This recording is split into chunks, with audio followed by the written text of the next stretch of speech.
Praise the Lord. प्रभु को मान धन्यवाद हो। प्रभु के अनुग्रह कले आज आपण सम्मुखें ईश्वर को वाक्य कहवाई एवं उत्साहित भाव बहुत आनंद मुझे निकट में ईश्वर को वाक्य उपस्थापन करने ईश्वर ये सुजोग देता ईश्वर को धन्यवाद देवा सहित मु नमस्कार जनाए।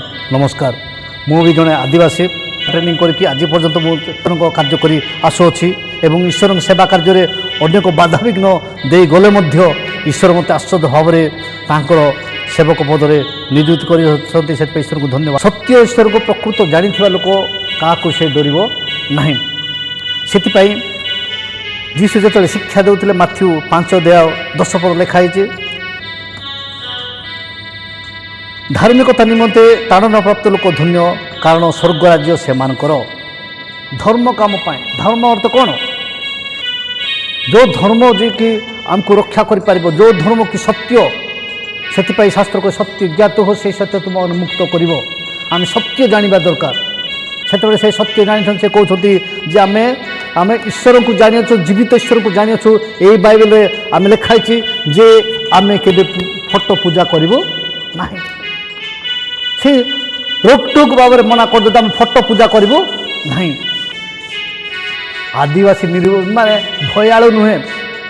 आदिवासी कार चरण तले पाद माने अर्णर से बंचा लोक नुहे।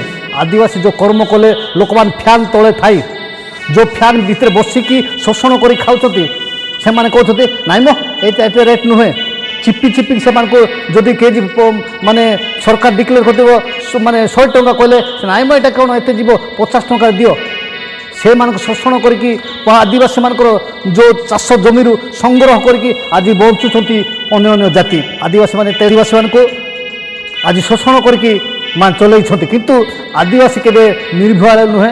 आदिवासी जड़े परोपर निर्भरकारी नुहे। आदिवासी जड़े जो सत्य कहवा लोक आदिवासी केबे फोटो पूजा करे ना। आदिवासी केबे मूर्ति पूजा करे ना। आदिवासी केबे जो माने जो खोदित निर्माण माने पत्थर जोटा कि तैयार करा हेतबो से पत्थर पूजा करे नाही। आदिवासी धर्म जीवन ये बाइबल उल्लेख अच्छी। बाइबल आरंभ शेष पर्यंत प्रत्येक पृष्ठार देखिले आदिवासी धर्म विषय लिखाई। आदिवासी केमती बंचुते आदिवासी माने कौन जीवन कौन आदिवासी मान भितर दुई भाई प्रथम जो बाइबल दुईटा पुत्र होचंती एबल एवं कैन जो किए आदम एवं हबांक उरसर जन्म होते एवं से मध्यरु जिते परस्पर को निकट को उत्सर्ग करने नेले आउ कैन हूँ चाष काम करते चाषर से फलमूल धरिकी नेले एवं से फल जो देवा कथा जो फल जो प्रथम फल नेबा कथा से प्रथम फल न नहीं मन इच्छा तोड़िकी नहीं कि परस्पर निकट को गले बड़ बड़टा बाची बाची नेले प्रभु मते ग्रहण कर किंतु प्रभु तार ग्रहण कले ना। कैन जिते ग्रहण कले ना शेष तार सान भाई हेबल जिते नेले जे तांकर नियम अनुसार जे निकुंत एवं भल जो प्रथम फल जोटा कि ईश्वर आवश्यक अच्छी से मेष को लेकिन जिते बलि कले प्रभु ताकू स्वर्गर आघ्राण कले ताकू ग्रहण कले। से आदिवासी माने जिते पूजा करती से फलमूल दियंती ना उपहार दियंती फलमूल कदली नड़िया दियंती ना। आज पर्यंत आदिवासी मानकर घर पाखे नड़िया गछ ना विदेशर नड़िया कदली गछ माने लगाते कदली बड़ बड़ कदली से बड़ देशी माने आदिवासी माने कदली हूँ बड़ साइजर जोटा तरकारी कदली कहुए आउ आदिवासी मान छोट कदली नुहे। आदिवासी मानकर जीवन प्रणाली भिन्न एवं आदिवासी माने केबे कदली एवं नड़िया यहीटा उपहार दियंती ना। आदिवासी माने जदि ईश्वर को बलि दियंती ताहले छेली दियंती एवं यहीटा हूँ से माने माने परमेश्वर को संतुष्ट करने दिया होता एवं ता पूर्वर जिते प्रथम सृष्टि जिते आरंभ कराए जिते बड़ी मनीष बलि देउथिले आदिवासी मान को एबे से प्रकृत में जो उड़ीसा रे प्रथमे जदि आम इतिहास को देखा ताहले उड़ीसा रे प्रथम होते ब्राह्मण मान ही ख्रीष्टान होती इतिहास जहाँ प्रमाण करे आउ सेठी तांकर धर्म जीवन कर्म जीवन उत्तम भाव लिखित नुहे से माने ब्राह्मण माने से आट्राक्शन होना से प्रति से दृष्टि देना किंतु आदिवासी मानकर जो बास करते से धर्म जीवन कर्म जीवन सबू जिनस बाइबल उल्लेख अच्छी बिंदु विसर्ग जदि मात्रा सबू जिनस से माने पाइपर ମୁଁ ଏଇଟା ମୁଁ ଆପଣମାନଙ୍କୁ ପ୍ରମାଣ ଦେଇକି ଆଉ ଏତିକି କଥା କୁହେ ଯେତେବେଳେ ଯେଉଁ ଇସ୍ରାଏଲ ଲୋକମାନେ ଯେତେବେଳେ ଆସିଲେ ସେତେବେଳକୁ କହିଲେ ତୁମେ ସୂର୍ଯ୍ୟ ଚନ୍ଦ୍ର ତାରାଗଣକୁ ତୁମେ ପ୍ରଣାମ କରିବ ନାହିଁ କିମ୍ବା ସେମାନଙ୍କୁ ମାନେ ଭୂମିଷ୍ଠ କରିବ ନାହିଁ, ସେମାନଙ୍କୁ ପ୍ରଣାମ କରିବ ନାହିଁ। ଯେଉଁମାନେ ଯେଉଁଟା ସେ ସୂର୍ଯ୍ୟ ଚନ୍ଦ୍ର ତାରାଗଣକୁ ଯେଉଁ ପ୍ରଣାମ କରିବେ ସେମାନଙ୍କୁ ତ ପଥର ମାରିକି ମାର। ସେଥିପାଇଁ ଆମେ ଦେଖୁ ଆଦିବାସୀମାନେ ଆଜି ପର୍ଯ୍ୟନ୍ତ ସୂର୍ଯ୍ୟ ଚନ୍ଦ୍ର ନକ୍ଷତ୍ରମାନଙ୍କୁ ସେ ମାନେ ପ୍ରଣାମ କରନ୍ତି ନାହିଁ। ଏଠି ଯେତେବେଳେ ଆମେ ଦେଖୁ ଯେ ଦ୍ୱିତୀୟ ବିବରଣ 17 ଅଧ୍ୟାୟରେ ଲେଖା ହେଇଛି ଯେ କହୁଛନ୍ତି ସଦାପ୍ରଭୁ ତୁମ ପରମେଶ୍ୱର ଉଦ୍ଦେଶ୍ୟରେ ତୁମେ କୌଣସି ପ୍ରକାର ଖୁନ୍ତ କି ମନ୍ଦତା ବିଶିଷ୍ଟ ଗୋରୁ କି ମେଷ ବଳିଦାନ କରିବ ନାହିଁ, କାରଣ ତାହା ସଦାପ୍ରଭୁ ତୁମ ପରମେଶ୍ୱରଙ୍କ ଘୃଣିତ ବସ୍ତୁ। ସଦାପ୍ରଭୁ ତୁମ ପରମେଶ୍ୱର ତୁମକୁ ଯେ ନଗର ଦିଅନ୍ତି ତହିଁରେ କୌଣସି ନଗର ଦ୍ୱାର ମଧ୍ୟରେ ଯେବେ କୌଣସି ପୁରୁଷ କି ସ୍ତ୍ରୀ ସଦାପ୍ରଭୁ ତୁମ ପରମେଶ୍ୱରଙ୍କ ନିୟମ ଲଙ୍ଘନ କରି ତାହାଙ୍କ ଦୃଷ୍ଟିରେ କୁକର୍ମ କରୁଥିବାର ଦେଖାଯାଏ ଓ ମୋହର ଆଜ୍ଞା ବିରୁଦ୍ଧରେ ସେ ଯାଇ ଅନ୍ୟ ଦେବତା ଗଣର ସେବା କରିଥାଏ ଓ ସେମାନଙ୍କ କି ସୂର୍ଯ୍ୟ କି ଚନ୍ଦ୍ର କି କୌଣସି ଆକାଶ ବାହିନୀ କି ପୂଜା କରିଥାଏ, ତେବେ ତାହା ତୁମକୁ କୁହାଗଲେ ଓ ତୁମେ ତାହା ଶୁଣିଲେ ତାହା ଭଲ ରୂପେ ବୁଝିବ। ଆଉ ଦେଖ ଯେବେ ତାହା ସତ୍ୟ ପୁଣି କଥା ସୁନିଶ୍ଚିତ ହୁଏ ଯେ ଇସ୍ରାଏଲ ମଧ୍ୟରେ ଏ ରୂପେ ଘୃଣକର୍ମ କରାଯାଇଅଛି, ତେବେ ଯେଉଁ ପୁରୁଷ କି ଯେଉଁ ସ୍ତ୍ରୀ ସେହି କୁକର୍ମ କରିଅଛି ତୁମେ ସେହି ପୁରୁଷକୁ କି ସେହି ସ୍ତ୍ରୀ କି ନଗର ଦ୍ୱାର ନିକଟକୁ ବାହାର କରି ଆଣିବ। ଆଉ ତୁମେ ସେମାନଙ୍କର ମରଣ ପର୍ଯ୍ୟନ୍ତ ସେମାନଙ୍କୁ ପ୍ରସ୍ତ୍ରାଘାତ କରିବ। ଆମେ ଏଠି ଦେଖୁଛୁ ଯେ ଏଇଟା ହେଉଛି ଆଦିବାସୀମାନେ ଆଜି ପର୍ଯ୍ୟନ୍ତ ସୂର୍ଯ୍ୟ ଚନ୍ଦ୍ରକୁ କିମ୍ବା ଦେବତା ଶବ୍ଦ ହିଁ ମାନେ ଆଦିବାସୀମାନଙ୍କ ନାହିଁ। ଧରଣୀ ପେନ୍ ଅଛି, ଯେଉଁ ଧରଣୀ ପେନ୍ ବିଷୟ ଯେଉଁଟାକି ଯେତେବେଳେ ଜାକୁବ ଗୋଟେ ଜାଗାରେ ଶୟନ କରିଥିଲେ ସେତେବେଳକୁ ସେ ବିଷୟ ଆଦି ପୁସ୍ତକ 28 ଅଧ୍ୟାୟରେ ଲେଖା ହେଇଛି। ସେ ଗୋଟେ ମୁଣ୍ଡରେ ତକିଆ ଦେଖି ଶୋଇଛନ୍ତି, ସେତେବେଳକୁ ପରଶର ଦୂତ ମାନେ ଯିବା 28:10 ଆମେ ପଢ଼ିଲେ ପାଇପାରୁ ଯେ 22 ପର୍ଯ୍ୟନ୍ତ। ଆଉ ସେତେବେଳକୁ ସେ କ'ଣ କରୁଛନ୍ତି, ପରଶୁର ଦୂତ ଆସିକି ତାଙ୍କ ପାଖରେ ଥିଲେ। ସେତେବେଳକୁ ଯେତେବେଳେ ଦେଖିଲେ ତାପରେ ସେ ନିଜେ କହିଲେ ଯେ ମୁଁ ଯାଉଅଛି, ମୋର ଯଦି ସମସ୍ତ କାର୍ଯ୍ୟ କୃତକାର୍ଯ୍ୟ ହୁଏ ତାହେଲେ ମୁଁ କ'ଣ କରିବି, ଏଇଠାରେ ତୁମକୁ ସେବା କରିବି ବୋଲିକି 22 ପଦରେ ଦେଖିବା ଆମେ। ପୁଣି ମୁଁ ଏହି ଯେଉଁ ପ୍ରସ୍ତର ସ୍ତମ୍ଭ ରୂପେ ସ୍ଥାପନ କରିଅଛି ତାହା ପରମେଶ୍ୱରଙ୍କ ଗୃହ ହେବ।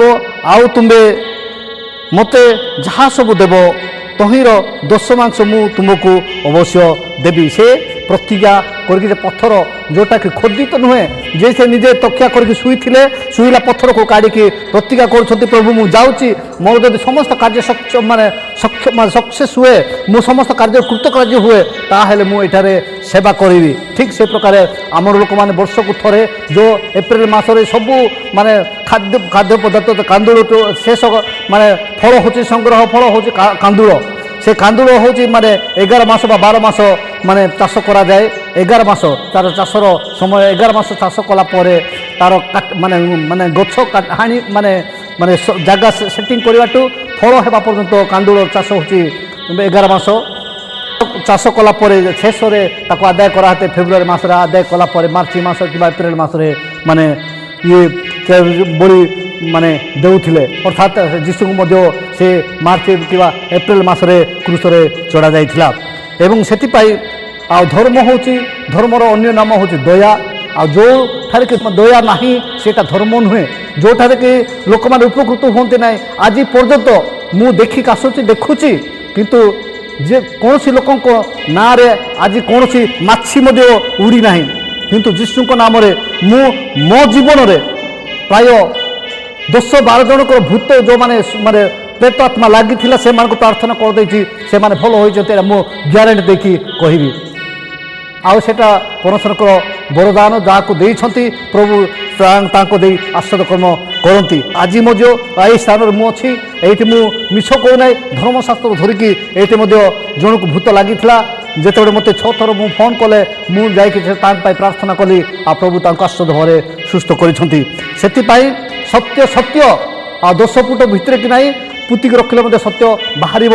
ସେଥିପାଇଁ ମୁଁ ଆଜି ବି କହୁଛି, ଏବେ ବି କହୁଛି, ଖ୍ରୀଷ୍ଟାବ୍ଦ ହର୍ଷବର୍ଦ୍ଧନ ଯେତେବେଳେ ଶାସନ କରୁଥିଲେ ହର୍ଷାବ୍ଦ ଶକାବ୍ଦ ଲେଖୁଥିଲେ, ଏବେ ଖ୍ରୀଷ୍ଟାବ୍ଦ ଚାଲିଛି, ଖ୍ରୀଷ୍ଟଙ୍କ ରାଜ୍ୟ ଚାଲିଛି। ଖ୍ରୀଷ୍ଟ ଯାହାକୁ ଇଚ୍ଛା କଲେ ସେ ସୁସ୍ଥ କରିବେ, ଯାହାକୁ ଇଚ୍ଛା କଲେ ସେ ମାନେ ଆଶୀର୍ବାଦ କରିବେ, ଯାହାଙ୍କୁ ଇଚ୍ଛା କଲେ ତାହାଙ୍କର ଆଶୀର୍ବାଦ ଚରଣ ତଳେ ଯେଉଁମାନେ ଯାଆନ୍ତି ବା ଆଶ୍ରୟ ଯେଉଁମାନେ ନିଅନ୍ତି ସେମାନଙ୍କୁ ସେ ମାନେ ଦ୍ୱିଗୁଣ ଭାବରେ ଆଶୀର୍ବାଦ କରନ୍ତି। ସେହି ସତ୍ୟ ଈଶ୍ୱର ଆଜି ପର୍ଯ୍ୟନ୍ତ ଜୀବିତ, ସେହି ସତ୍ୟ ଈଶ୍ୱର 33 କୋଟି ଦେବତା ମଧ୍ୟରେ ଜଣେ ହିଁ କେବଳ ମୃତ୍ୟୁରୁ ଉଠିଛନ୍ତି, ସେ ହେଉଛନ୍ତି ଯୀଶୁଖ୍ରୀଷ୍ଟ।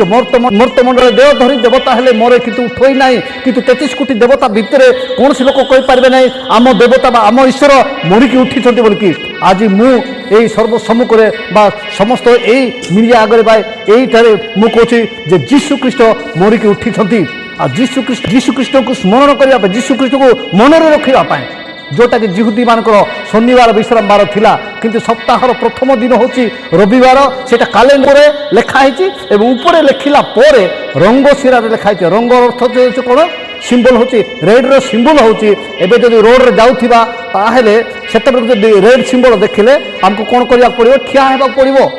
ଆଜି ସାରା ପୃଥିବୀ ଲୋକ ମାନୁଛନ୍ତି ଯେ ରବିବାର ଦିନ ଯୀଶୁଖ୍ରୀଷ୍ଟ ଉଠିଛନ୍ତି।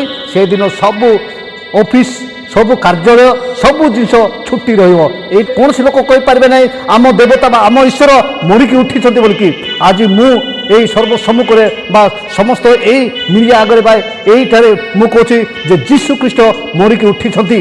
আর ଯୀଶୁଖ୍ରୀଷ୍ଟଙ୍କର ମାନେ ସ୍ମରଣ କରିବା ପାଇଁ, ଯୀଶୁଖ୍ରୀଷ୍ଟଙ୍କୁ ସ୍ମରଣ କରିବା ପାଇଁ, ଯୀଶୁଖ୍ରୀଷ୍ଟକୁ ମନରେ ରଖିବା ପାଇଁ, ଯେଉଁଟାକି ଜିହୁଦୀମାନଙ୍କର ଶନିବାର ବିଶ୍ରାମ ବାର ଥିଲା, କିନ୍ତୁ ସପ୍ତାହର ପ୍ରଥମ ଦିନ ହେଉଛି ଉପରେ ଲେଖା ହେଇଛି ଏବଂ ଉପରେ ଲେଖିଲା ପରେ ରଙ୍ଗ ଶିରାରେ ଲେଖା ହେଇଛି। ରଙ୍ଗର ଅର୍ଥ ହେଉଛି କ'ଣ? ସିମ୍ବଲ ହେଉଛି ରେଡ୍ର ସିମ୍ବଲ ହେଉଛି। ଏବେ ଯଦି ରୋଡ଼ରେ ଯାଉଥିବା ତାହେଲେ ସେତେବେଳେ ଯଦି ରେଡ୍ ସିମ୍ବଲ ଦେଖିଲେ ଆମକୁ କ'ଣ କରିବାକୁ ପଡ଼ିବ? ଠିଆ ହେବାକୁ ପଡ଼ିବ। ଆଜି ସାରା ପୃଥିବୀ ଲୋକ ମାନୁଛନ୍ତି ଯେ ରବିବାର ଦିନ ଯୀଶୁଖ୍ରୀଷ୍ଟ ଉଠିଛନ୍ତି। ସେଦିନ ସବୁ ଅଫିସ୍, ସବୁ କାର୍ଯ୍ୟାଳୟ, ସବୁ ଜିନିଷ ଛୁଟି ରହିବ। ଏଇଟାକୁ କିଏ ବରଖାସ୍ତ ବା ଏଇଟାକୁ କିଏ ମନା କରିପାରିବେ ନାହିଁ। ସେଥିପାଇଁ ଜୀବିତ ପରଶର ଆଉ ତାହାଙ୍କୁ ଆପଣମାନେ କୌଣସି ପ୍ରକାର ତାଙ୍କର ସେବା କାର୍ଯ୍ୟକୁ ତୁମେ ଅଟକାଇକି ରଖିପାରିବ ନାହିଁ। ଯେଉଁମାନେ ଭ୍ରାନ୍ତ, ଯେଉଁମାନେ ମନ୍ଦ, ସେମାନେ କହୁଛନ୍ତି ନିଜର ଧର୍ମକୁ ପ୍ରଚଳିତ କରିବା ପାଇଁ, ଆରେ ମୋର ସ୍ତ୍ରୀକୁ ଯଦି କିଏ ନେଲା ମୁଁ ମାରିବି ନାହିଁ, ଆଉ କ'ଣ କରିବି? ସେଇଟା ମୁଁ ଧର୍ମ? ଯଦି ମୁଁ ସେ ଯଦି ରାମକୁ ସୀତାକୁ ନେଲା ବୋଲିକି ମାରିଦେଲା କଳେ ବଳେ କୌଶଳେ ମାରିଦେଲା ବୋଲିକି ସେ ଆମର ଧର୍ମ କାମ କଲା କି? ଆରେ ମୋର ସ୍ତ୍ରୀକୁ ନେଲେ ତ ମୁଁ ମାରିବି ଏକା। ସେଇଟା କ'ଣ ଧର୍ମ? ଯଦି ସେଟା ସେତିକି ହେଲା, ତାପରେ ତ ବିଶ୍ୱାସ ହେଲା ନାହିଁ, ତାକୁ ଅଗ୍ନିରେ ପରୀକ୍ଷା କଲା ତମ କହିବା ଅନୁସାରେ। ତାପରେ ଅଗ୍ନିରେ ପରୀକ୍ଷା କଲା ମଧ୍ୟ ପରେ ମଧ୍ୟ 2ଟା ଛୁଆ ପେଟରେ ଅଛନ୍ତି। ତାପରେ କହିଲେ ହଁ ସୀତା ଭଳିଆ ଲୋକ ସତୀ ହେଇପାରିଲା ନାହିଁ, ଆମେ କ'ଣ ସତୀ ହେଇକି ଏତିକି ଯେତେବେଳେ କହିଦେଲେ ତାକୁ କ'ଣ କଲେ ତା ଘରୁ ବାହାର କରିଦେଲା। ଯେଉଁଟା ବେଦନାଗ୍ରସ୍ତ, ଯେଉଁ ସଂଘର୍ଷ ଟାଇମ୍, ଯେତେବେଳେ ସନ୍ତାନ ପ୍ରସବ କରିବା କଷ୍ଟ ସମୟ, ସେତେବେଳକୁ ତାକୁ ତ ଘରୁ ତୋଡ଼ିଦେଲ, ଯା ତୁ ଯା। ସେ ଯାଇକି କେଉଁ ଜାଗାରେ ମାନେ ପ୍ରସବ କଲା ତାକୁ ପରମେଶ୍ୱର ହିଁ ଜାଣନ୍ତି। କିନ୍ତୁ ମୁଁ ଯଦି ଆଜି ସତ୍ୟ କଥା କହିବି, ଆପଣମାନଙ୍କ ସମ୍ମୁଖରେ ସତ୍ୟ ଯଦି କହିବି, ଆପଣମାନେ କହିବେ ଏଇଟା ହେଉଛି ଭ୍ରାନ୍ତ। ଆରେ ନିଜ ସ୍ତ୍ରୀକୁ ଧରିକି ତ ଯିଏ ଯିବି ଯୋଉଟାକୁ 14 ବର୍ଷ ଛାଡ଼ିକି ମୁଁ 40 ବର୍ଷ ବି ରହିପାରିବ? ସେ କ'ଣ ତ୍ୟାଗ କଲା କି? ସେ ତ ଉପଭୋଗ କରି ରହିଲା। କିନ୍ତୁ ତାଙ୍କ ପାଇଁ ସାକ୍ରିଫାଇସ୍ କଲା କିଏ? ଲକ୍ଷ୍ମଣ ତାଙ୍କ ପାଇଁ ସାକ୍ରିଫାଇସ୍ କଲେ। ଲକ୍ଷ୍ମଣ ତାକୁ ଜଗିଲେ 14 ବର୍ଷ ପର୍ଯ୍ୟନ୍ତ କିଛି ନ କରିକି ଲକ୍ଷ୍ମଣ ସାକ୍ରିଫାଇସ୍ କରିଛି। ଲାଷ୍ଟକୁ ଲକ୍ଷ୍ମଣକୁ ନିନ୍ଦା ବୋହିବାକୁ କହିଲା ଯେ ସେ କହିଲା ତୋର ଭାଇ ଯଦି ମରିଗଲା ବୋଲି କହିଲେ, ମରିଲା ବୋଲି କହିଲେ, ତୁ ମୋତେ ବାହା ହେବି ବୋଲି ତୁ ଜଗିଛୁ ବୋଲିକି ସେ ତାର ମାନେ ସୀତା ବି କହିଲା। ଲାଷ୍ଟକୁ ଲକ୍ଷ୍ମଣ କ'ଣ କରିବି? ଭାଇ ମୋତେ କହିଛନ୍ତି ଯାକୁ ଜଗେ ମୁଁ ଯିବି ବୋଲିକି, ଏବେ ପର୍ଯ୍ୟନ୍ତ ଫେରିଲେ ନାହିଁ। ମୋର ଭାଉଜ ମୋତେ ନିନ୍ଦା କରିବାକୁ ଆରମ୍ଭ କଲାନି। ମୋର ତ ଏମିତି ମୋ ଖରାପ ଗୁଣ ନାହିଁ। ଆଜିକୁ 14 ବର୍ଷ ସେମାନେ ସୁଖରେ ପୁଟାଳିକି ରହୁଛନ୍ତି, ଖାଉଛନ୍ତି, ସବୁ କରୁଛନ୍ତି। ମୁଁ ଏଠି ୱାଚମ୍ୟାନ୍ ଭଳିଆ, ମୁଁ ଚାକର ଭଳିଆ ଜଗୁଛି।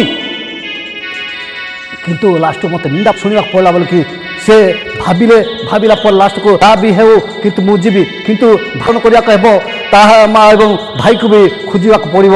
ସେ ନିଜେ କ'ଣ କଲେ ଠିକ୍ ଅଛି ସେ ତାର ମଥାରେ ପଣସ କେମିତି ଜ୍ଞାନ ଦେଲେ ସେ 3ଟି ଗାର କାଟିଲେ ଏ ଗାରକୁ ତୁ ଡେଇଁବୁ ନାହିଁ ବୋଲିକି ଲକ୍ଷ୍ମଣ ରେଖା ବୋଲିକି ଆଜି ପର୍ଯ୍ୟନ୍ତ ସେ ରେଖା ଅଛି ଆଉ ରେଖା କାଟିଲେ ତାପରେ ଗଲା କିନ୍ତୁ ଯେତେବେଳେ ଗଲା ସେଠି ଉତ୍ସର୍ଗ ହୋଇକି ସେଠି ସେ ପ୍ରାଣ ତ୍ୟାଗ କଲେ ସେଠି ପ୍ରାଣ ତ୍ୟାଗ କରିକି ସେ ମଣିକି ଆଉ ପୁନର୍ଜୀବନ ପାଇକି ଆସିଲା ବରଂ ତମେ ତାକୁ ସେବା କର ଲକ୍ଷ୍ମଣକୁ ତୁମେ ପୂଜା କର ଭଲ ହେବ କିନ୍ତୁ ରାମ କ'ଣ କରୁଛି ରାମ ତ ନିଜେ ଉପଭୋଗ କଲା ଯିଏ ତ ନିଜ ମାଇକିଣାକୁ ଧରିକି ତ ଯୋଉଠୁ ବି ଯାଇକି ରହିପାରିବ ତାକୁ ତମେ କ'ଣ ଧର କି ସେ କ'ଣ କଲା ଆଜି ଯଦି ଭାରତକୁ ତମେ ରାମ ରାଜ୍ୟ କରିବାକୁ ଚାହୁଁଛ ତାହେଲେ ତାମିଲନାଡୁ ତ ପ୍ରତ୍ୟେକ ଘରରେ ରାବଣର ଫଟୋ ଅଛି 10ଟା ମୁଣ୍ଡର ଜ୍ଞାନ ଥିଲା ବୋଲିକି 10ଟା ମାନେ ପ୍ରତ୍ୟେକ ଘରରେ ରାବଣର ମୁଣ୍ଡ ରଖାହେଇଛି ରାବଣ ସେ ଜ୍ଞାନୀ ବୋଲିକି ରାବଣକୁ ସେମାନେ ପୂଜା କରୁଛନ୍ତି ତମେ ସେମାନଙ୍କୁ ପରିବର୍ତ୍ତନ କରିପାରିବ ସେଥିପାଇଁ ମିଥ୍ୟା ଲୋକମାନଙ୍କୁ ହିଂସା କପଟ କ୍ରୋଧ ଶିଖାନ୍ତୁ ନାହିଁ ସତ୍ୟ ଜାଣିବାକୁ ଦିଅ ସତ୍ୟରେ ବଞ୍ଚିବା ପାଇଁ ସୁଯୋଗ ଟିକେ ଦିଅ ଆଦିବାସୀମାନଙ୍କୁ ତୁମେ ତାଡ଼ନା କର ନାହିଁ ଆଦିବାସୀମାନଙ୍କୁ କଷ୍ଟ ଦିଅ ନାହିଁ ଆଦିବାସୀମାନେ ସତ୍ୟ ଜୀବିତ ପୁରୁଷକୁ ଜାଣିଛନ୍ତି ସେଥିପାଇଁ ଆଦିବାସୀମାନେ ଆଜି ପର୍ଯ୍ୟନ୍ତ ସତ୍ୟରେ ମାନେ ବଞ୍ଚୁଛନ୍ତି ବା ବଞ୍ଚି ଆସୁଛନ୍ତି ମୁଁ ଆଦିବାସୀ ହେଇଥିବା ହେତୁରୁ ଆପଣମାନଙ୍କୁ ମୁଁ ଏହି 2 ନମ୍ବର ନିବେଦନ କରୁଛି ଧର୍ମ ନିରପେକ୍ଷ ରାଷ୍ଟ୍ରରେ ଧର୍ମକୁ ଯିଏ ଯେଉଁ ଧର୍ମକୁ ପାଳନ କରିକି ଯିବେ ଏଇଠି ତୁମେ କଟକଣା କରିବାକୁ ତୁମେ କିଏ ସେଥିପାଇଁ ଦୟାକରି ଏ ଯେଉଁମାନେ ତାଡ଼ନା କରୁଛ ଯେଉଁମାନେ ଯେଉଁ କଷ୍ଟ ଦେଉଛ ସେମାନଙ୍କୁ ମୁଁ କହୁଛି ନିଜ ଜାତିକୁ ଦେଖ ନିଜ ଧର୍ମକୁ ଦେଖ ନିଜେ କେମିତି ବଞ୍ଚ ସେଇଟା ଦେଖ ଆଉ ଯେଟା ମନ ଇଚ୍ଛା ଗୋଟେ ଏଇଟା ତୁମେ ପାଳନ କର এইটা তুমি করো এইটা দেখো কহিকি আদিবাসী বিভ্রান্ত করন্তু না আদিবাসীମାନଙ୍କ ধর্ম জীবন কোন শাস্ত্র নাই যদি পারুছ প্রকৃত যদি সত্যরে তুমি বঞ্চুছ তাহলে ঋগ্বেদ সামবেদ যজুর্বেদ অথর্ববেদ যাক আমাকে দিও প্রিন্টিং করে দিও আমি পড়িবু সেটি যদি আম ধর্ম বিষয় লেখা হয়েছি তাহলে আমি সেই ধর্ম গ্রহণ করব গীতারে যদি আম আদিবাসী মান ধর্ম বিষয় লেখা হয়েছি আমি গীতাকে পালন করব নহলে আদিবাসী মানুষ এই ভণ্ডেকি বর্ষ ইয়ে করি যে শোষণ করি আজ পর্যন্ত আদিবাসী মানুষ তুমি ভুয়া বলে বঞ্চুছ আর এমতি বঞ্চব বলে কেবে ভাব নাই সমস্ত প্রভু এই শিক্ষা করে আমাকে আশীর্বাদ করুন আমেন।